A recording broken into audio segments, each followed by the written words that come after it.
بسم الله، مرحبا بكم أحلى ناس. النور نوركم والفرحة فرحتي بوجودكم معايا. حبيت نشارك معكم وصفتي خاصة بالنيجرو، حلوى تقليدية بنينة وسهلة التحضير. خليكم معايا في الوصفة وطريقة التحضير. راح نحتاجو 250 غرام دحين، حبة بيض كاملة وصفر بيضة، نصف كأس سكر رطب، مغرف كاكاو، لا فاني، قرصة ملح، قارو من زيت إذا كانت متوفرة، كأس شاي مملوء زيت. هنا راح نخلطو كامل هاد المكونات مع بعضياتهم في الباتر.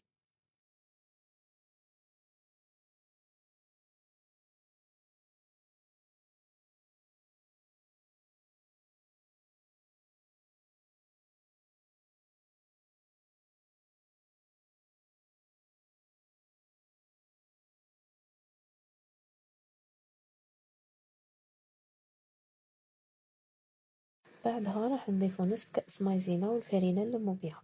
انا هنا النيجرو تاعي ما نديرش فيه الفرفرة، لكن اذا بغيتو ديرو معلقة صغيرة تاع قهوة.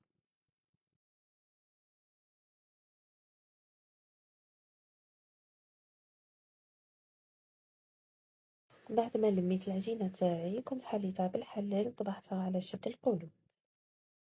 هنا الكريمة كنت نسيت مصورتها لكمش، لكن كنت استعملت فيها نصف رطل تاع دهن أو بلين، 350 غرام سكر ناعم، 75 غرام كريم شانتيي، لافاني بات برو كنت لميتهم كامل بالباتر.